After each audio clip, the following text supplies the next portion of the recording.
Bonjour, c'est Roth, votre journaliste d'investigation ici avec John Pierce.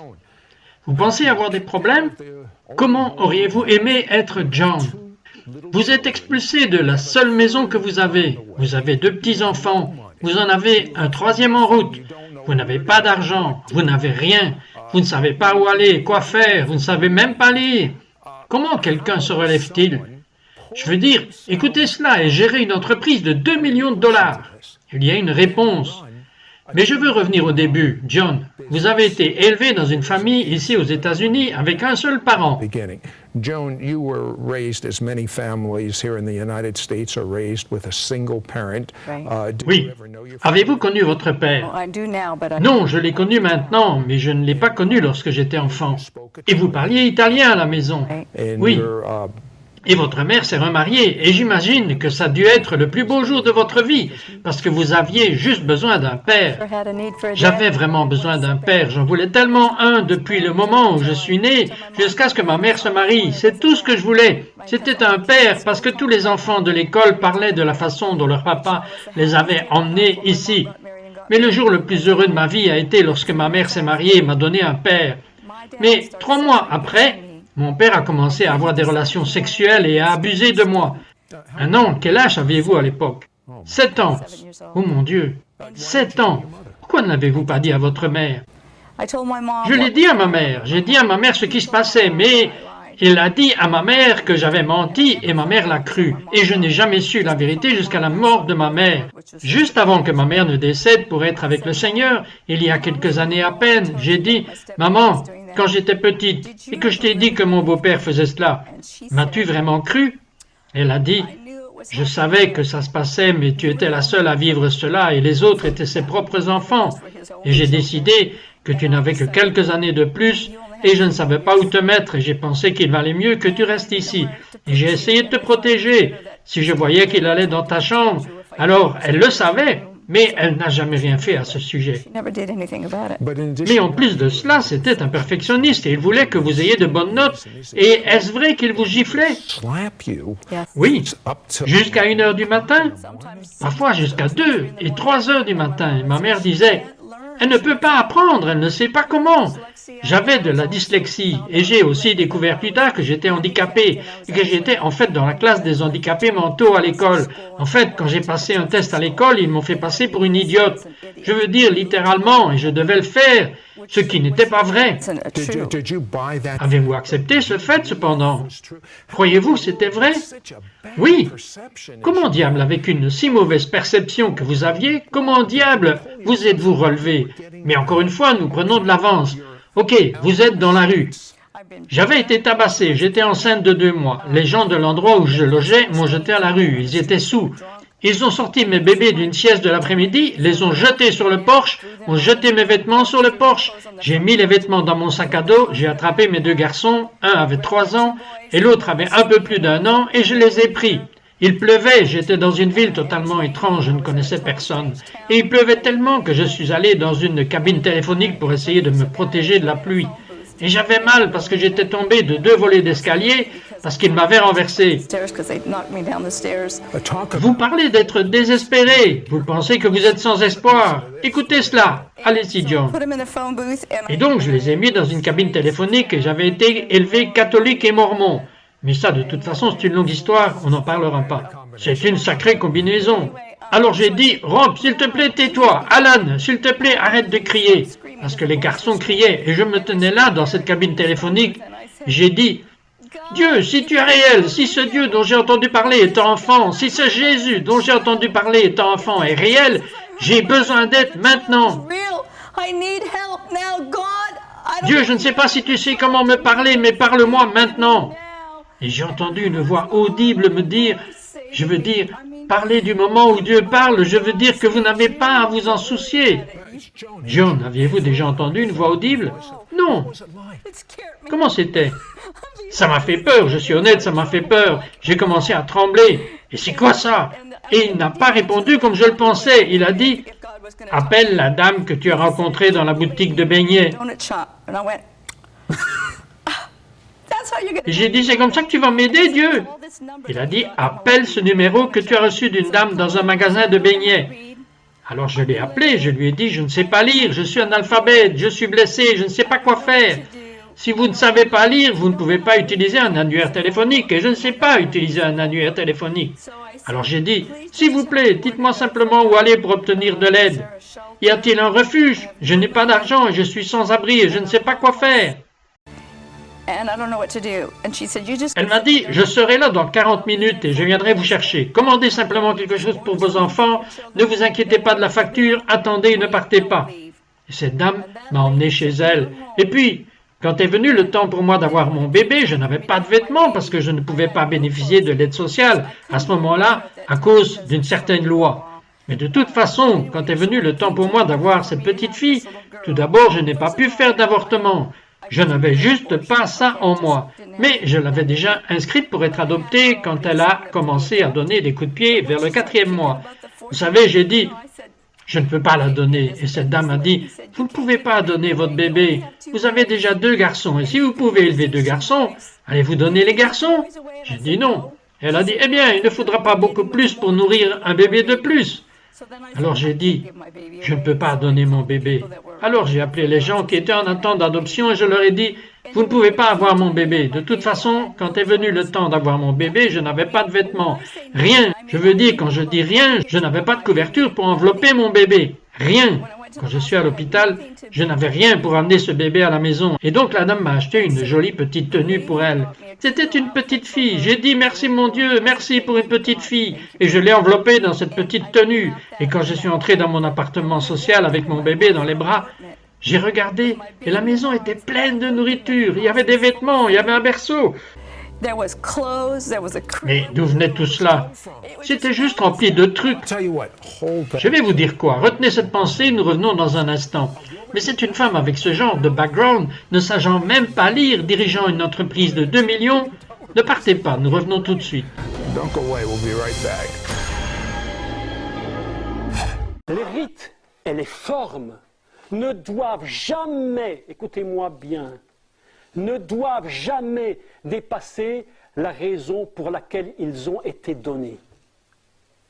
Si les rites et les formes dépassent en valeur, en puissance et en force la raison pour laquelle ils ont été donnés, nous tombons dans la religiosité. We now return to It's Supernatural. Bonjour, c'est Trott, votre journaliste d'investigation, ici avec John Pierce. Si vous pensez que vous êtes dans une situation désespérée, que faire jusqu'à ce que vous entendiez comment la situation désespérée de John était? 2 enfants, le 3e sur le chemin, pas d'argent, ne sachant pas lire, nulle part où aller. Elle est dans une cabine téléphonique, elle crie dans désespoir de cause, Dieu, à l'aide, à l'aide. Et un miracle s'est produit. Elle entend la voix de Dieu et Dieu lui a dit, appelle une femme que tu as rencontrée dans la boutique à beignets là-bas. Et vous appelez cette femme et elle s'arrange pour que vous ayez un logement. Vous avez votre 3e enfant, vous entrez dans votre appartement et vous êtes choqué. Que voyez-vous? Je suis choqué parce que je n'avais rien. La maison était remplie de berceaux de Moïse. Non seulement cela, mais sur le canapé étaient des vêtements pour mon garçon, Alan, des vêtements pour mon garçon, Rob, et je suis resté là à tenir mon bébé. J'ai commencé à pleurer. J'ai dit, qui dois-je remercier? Qui dois-je remercier? Et cette dame n'était pas chrétienne. Elle fumait, elle jurait, elle était juste une merveilleuse acariâtre. Elle a dit, je suis allé, j'ai tapé une lettre de vos besoins et je suis allé dans environ 14 églises. Et je suis entré et j'ai dit que je voulais parler au gars qui est en charge. Je ne sais pas si c'est un prêtre ou un pasteur. Peu importe ce que vous appelez le gars en charge, je veux lui parler. Et elle leur a fait face. Et elle allait chez le pasteur et elle disait, je ne sais pas ce qu'il est dit dans cette Bible, vous, les gars, vous la lisez tous les dimanches, mais il y a une dame qui a des besoins, et je suis sûr que quelque part dans cette Bible, il est dit que vous êtes censés prendre soin des personnes ayant des besoins. Voici ces besoins, faites quelque chose. La maison est déverrouillée, réparez-la. Vous savez, John, ce qui m'étonne, c'est que Dieu a choisi un non-chrétien pour vous bénir. Je me demande si la plupart des chrétiens auraient été trop occupés.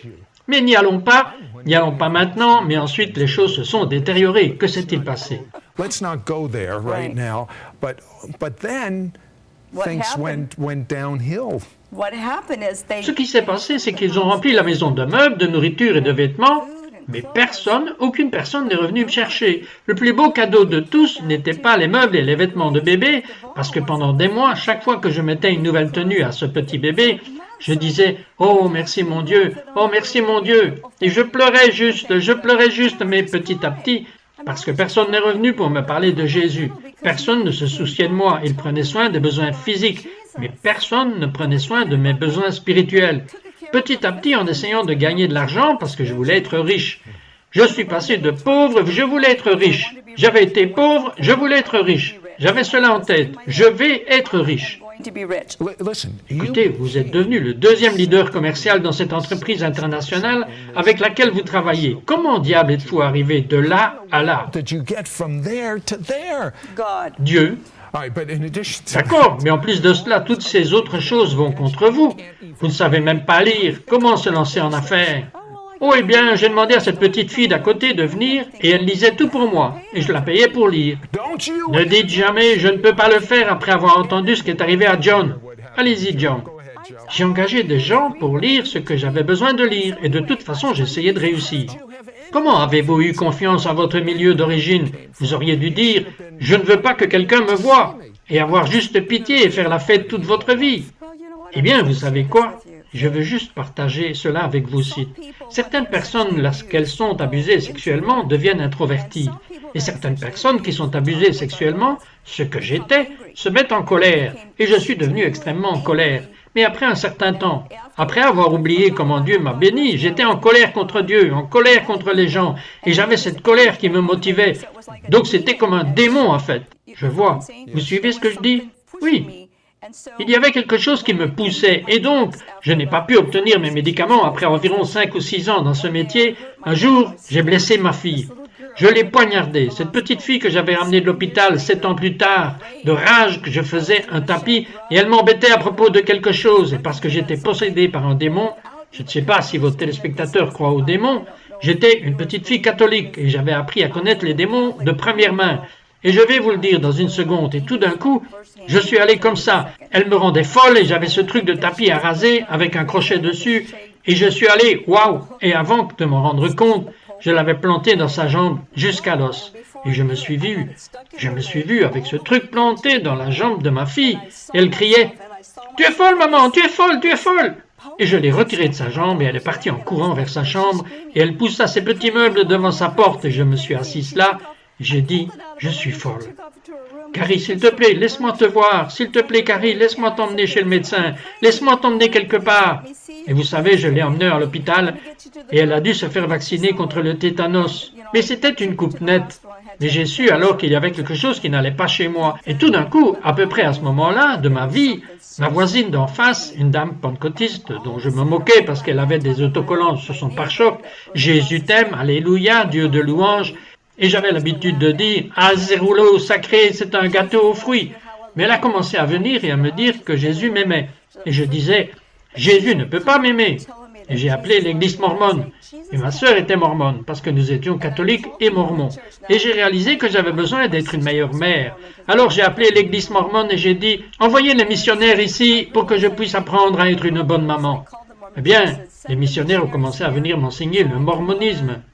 Et quand ma voisine l'a vu, elle est venue et m'a dit « N'écoute pas ce qu'ils disent ».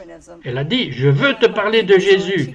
J'ai dit « Qu'est-ce que ça vous fait? Vous êtes ma voisine depuis 3 ans, vous savez que j'étais folle. Pourquoi n'êtes-vous pas venu plus tôt ?»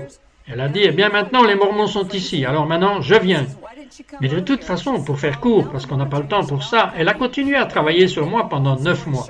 Et les Mormons n'arrêtaient pas de venir, et en fait les témoins de Jéhovah ont commencé à venir, et tout le monde est venu. J'étais vraiment confuse, elle m'a finalement convaincu de l'accompagner à une réunion.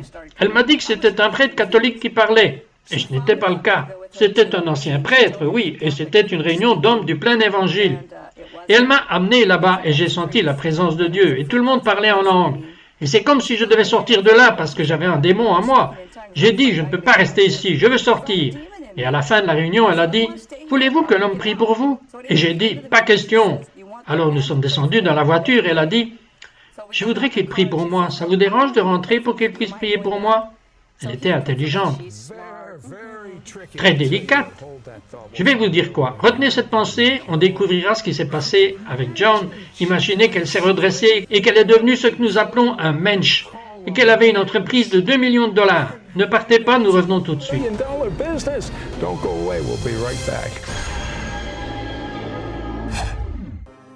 Mais l'humanité ne connaît pas le chemin de la paix. Ils ne connaissent pas la voie de la joie et nous avons la moitié de la population mondiale qui est illettrée. Bien des gens qui crèvent littéralement de faim et toutes sortes de saletés et de conditions sordides dans la moitié du monde, au moins. We now return to It's Supernatural. Bonjour, c'est Trott, votre journaliste d'investigation, ici avec John Pierce. Personne ne devrait avoir à vivre ce que John a traversé, mais elle s'est retrouvée à une réunion d'hommes d'affaires du plein évangile et elle pensait que tous ces gens étaient fous. Elle a couru vers la voiture juste pour sortir de là et sa voisine était intelligente. Elle a dit « John, j'ai besoin qu'on prie pour moi, je vais y retourner. » Alors, vous êtes retourné avec elle? Oui, je suis retourné avec elle pour qu'on prie pour elle parce que je ne voulais pas du tout qu'il prie pour moi. Et elle m'a emmené jusqu'à l'évangéliste et elle a dit, elle a besoin de prière. Je suis allé, oh non, j'étais trompé. Et donc, quand l'évangéliste est venu prier pour moi, il a commencé à prier pour moi et je me suis senti malade. Et tout d'un coup, pour faire une longue histoire courte, il a commandé à un esprit maléfique de sortir de moi. Et j'ai senti quelque chose me quitter. J'ai littéralement senti quelque chose sortir de moi. Et il a partagé un peu de Jésus avec moi. Mais il ne m'a pas sauvé. Et cette nuit-là, j'ai eu une rencontre géniale. Et lors de cette rencontre, Jésus est venu à moi et ma chambre est devenue plus lumineuse que le soleil. Et Jésus m'a dit, « Je suis le chemin, la vérité et la lumière. Tu as besoin de moi. » Et je me suis réveillé de cette rencontre. John, à quoi ressemblait Jésus? Il a juste brillé, il rayonnait d'amour. Il n'y a aucun moyen pour les téléspectateurs, il n'y a aucun moyen d'expliquer l'expérience que j'ai eue. Tout ce que je peux dire, c'est que Jésus est si beau. Et quand vous voyez Jésus, tout ce que vous ressentez, c'est l'amour. Et vous devez vous rappeler que j'ai été élevé dans une famille sans amour.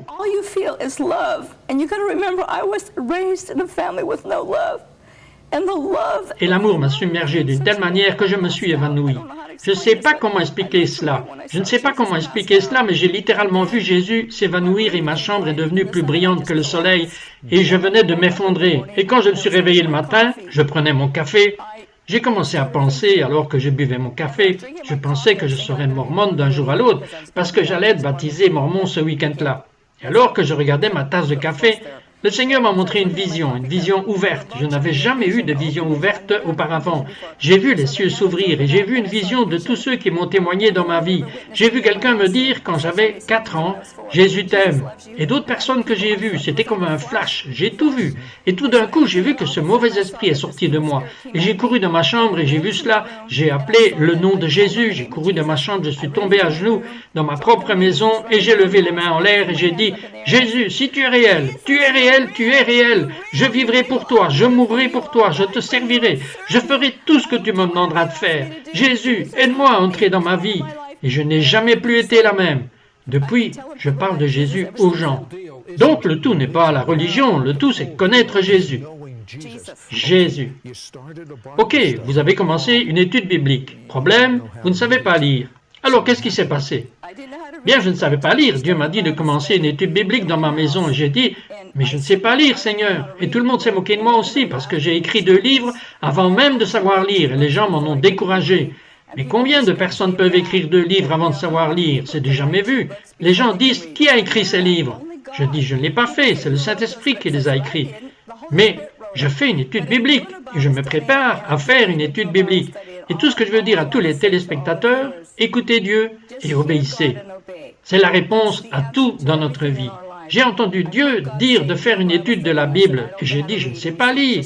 Il a dit, obéis-moi juste, John. Alors je suis sorti et j'ai invité les voisins. J'ai dit, qui dois-je inviter? Il a dit, invite les Mormons, les témoins de Jéhovah, la science chrétienne. Il a dit, tu invites tout le monde parce que ce ne sont pas des dénominations qui comptent. Alors je suis sorti et j'ai invité des gens de mon quartier. Ils se sont moqués de moi. Mais c'est ok. Et j'ai frappé à l'une des portes Et à l'une des portes où j'ai frappé, j'ai dit, je fais une étude biblique chez moi, voulez-vous venir? Elle a dit, entre chérie. Et elle m'a pris sous son aile et elle m'a dit, oui, tu peux le faire, même si tu ne sais pas lire. Et son nom était Gertrude Wright, qui était la fille de John G. Lake. Et donc, John G. Lake vivait dans mon quartier. Et elle est venue à mon étude biblique. Je ne pouvais pas lire. Et un groupe de dames m'ont imposé les mains et m'ont dit, Dieu, apprends-lui surnaturellement à lire. Et pour la première fois de ma vie ici, je pouvais lire. Mon beau-père l'a fait. Alors je détestais lire parce qu'il me battait, n'est-ce pas? Et il m'a maltraité. Alors dans mon cœur, j'ai dit que je n'apprendrais jamais à lire parce que j'étais en colère. Alors, comment avez-vous appris à lire? Ils ont prié pour vous, mais comment avez-vous appris?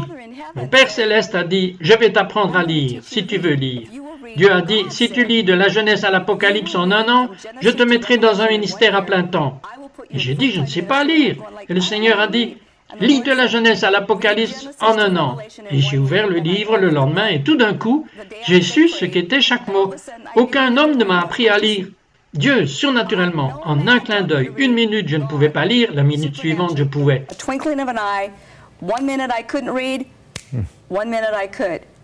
En un clin d'œil, comment diable avez-vous obtenu une affaire de 2 millions de dollars? Oh, en un clin d'œil, après que j'étais sauvé, vous savez, lors de cette expérience à la réunion des hommes d'affaires du plein évangile. J'étais tellement submergé par mon amour pour Jésus que je suis allé à la réunion des hommes d'affaires du plein évangile chaque mois et j'ai approuvé mon chèque de paye. Je ne savais pas pour la dîme. J'ai reçu un chèque le 1er et un chèque le 15. Alors j'ai juste pris mon chèque de paye, signé mon nom, je l'ai déposé, ne sachant pas que lorsque vous donnez à Dieu, il bénit. Et tout d'un coup, dans un mois, c'est passé à un autre. C'est juste ici, au sommet de la nation. Et dans les 6 mois, Dieu m'a de nouveau parlé. Je venais d'apprendre à entendre Dieu. Lors d'une réunion de prière, Dieu a dit « Tu posséderas ta propre entreprise avant la fin de cette semaine. » Et nous étions lundi. Vendredi après-midi, à Salt Lake City, le président des États-Unis de cette entreprise et le président mondial de cette entreprise m'ont appelé à cette réunion spéciale. Et ils m'ont dit « Pourquoi avez-vous travaillé? Que voulez-vous plus que tout le monde ?» Ils me regardent et bien sûr, je viens d'accepter Jésus et j'ai dit que tout le monde connaisse Jésus. Ils disent, ok, c'est bien, mais qu'est-ce que vous voulez en second? J'ai dit, il n'y a pas de second avec Jésus. À quoi avez-vous travaillé depuis 8 ans dans cette entreprise? J'ai dit, oh, à posséder ma propre entreprise. Et ils ont dit, nous avons une franchise pour vous. Il n'y a que 2 ouvertures par an et vous devez être la meilleure au pays pour obtenir ces franchises. Je veux en ouvrir une pour vous et que vous passiez un test. Et je les ai juste regardés, j'ai souri et j'ai dit que je n'avais pas à le faire. Ils ont dit pourquoi? J'ai dit, avez-vous l'intention de donner d'autres ouvertures d'ici dimanche? Ils ont dit non. J'ai dit à mes enfants que nous déménagions. J'ai dit à ma mère que je déménageais et tout le monde a dit, où déménages-tu? Et j'ai dit, je ne sais pas. Mais Dieu m'a dit avant la fin de la semaine que je posséderais ma propre entreprise et vous m'offrez une entreprise vendredi. Et Dieu me l'a dit. Oui, mais vous n'avez pas l'argent pour cette entreprise. Oui, je sais. Comment avez-vous eu l'argent? Ils ont dit, nous avons besoin de 250 000 $ pour cela et 118 000 $ de toute façon. Cela faisait 450 000 au total. Et j'ai juste regardé ces gars et j'ai dit, je n'ai pas d'argent. Et ils se sont éloignés pendant quelques minutes, puis ils sont revenus. Ils ont dit, nous ne savons pas pourquoi nous faisons cela, mais nous allons vous donner cette affaire, sans intérêt. Car vous avez 7 ans pour le rembourser. Ok, c'était une affaire d'1 million de $. Combien de temps vous a-t-il fallu pour en faire une entreprise à 2 millions de $? Je ne l'ai pas fait. Dieu l'a fait en 1 mois. Vous avez entendu cela? En 1 mois, je suis passé d'1 million à 2 millions. Très vite. Vos enfants connaissent-ils Dieu? Ils connaissent tous Dieu maintenant. Connaissent-ils Jésus? Oui. Ok, vous êtes mariés? Oui. Et ce père, vous savez ce que Dieu a fait? Je me suis préparé à aller aux Philippines après qu'il m'ait appris à lire. Je m'apprêtais à partir en mission et le Seigneur m'a dit, tu ne vas pas plus loin et je ne peux pas augmenter l'onction de ta vie jusqu'à ce que tu aies résolu un problème. J'ai dit, mais Seigneur, quel est ce problème? Il a dit, d'aller faire un tour chez ton beau-père et tu lui dis que tu es désolé. J'ai dit, quoi? J'ai dit, mon Dieu, je ne vais pas dire à mon beau-père que je suis désolé, j'avais 7 ans. C'était un homme adulte, il m'agressait sexuellement, il me battait. Qu'est-ce que tu veux dire par là, Dieu? Et le Seigneur m'a dit, tu as de la colère et de la haine en toi, et je ne peux pas t'utiliser, Et l'onction sur ta vie est à ce niveau et ça n'ira pas plus loin tant que tu n'auras pas pardonné à ton beau-père et pardonné tous ceux qui t'ont fait du mal dans ta vie. Et c'était la chose la plus difficile que j'ai jamais faite, Sid. Mais vous savez quoi? Laissez-moi vous expliquer quelque chose. Elle l'a fait. Elle est devenue libre. J'aimerais que nous ayons le temps, mais nous ne l'avons pas. Les miracles se produisent quand elle parle. Si vous faites juste ce que Dieu dit, vous savez quoi? Je n'ai pas entendu sa voix. Eh bien, pourquoi ne commenceriez-vous pas à faire ce qu'il dit dans ses Écritures? Vous pouvez lire, vous n'avez pas d'excuses. Commencez à lire les paroles de Jésus. Commencez à lire tout le Nouveau Testament. Découvrez la seule personne qui vous aime, peu importe ce que vous avez déjà fait. La seule personne qui vous accepte, la seule personne qui peut regarder à l'intérieur de vous et dire qu'il y a un destin sur votre vie, parce que Dieu pouvait, voulait et désirait faire cela pour John. Il pourrait, voudrait et désire le faire pour vous. Alors arrêtez de regarder en arrière, arrêtez de vous sentir désolé pour vous-même. Repentez-vous de vos péchés, croyez que le sang de Jésus lave vos péchés et demandez à Jésus de devenir votre Seigneur, qu'il vive en vous. Commencez à lire cette Bible, commencez à reconnaître à quel point vous êtes aimé et précieux. Vous êtes la personne de Dieu. Start reading that Bible. Start recognizing how loved and precious you are. You are God's person.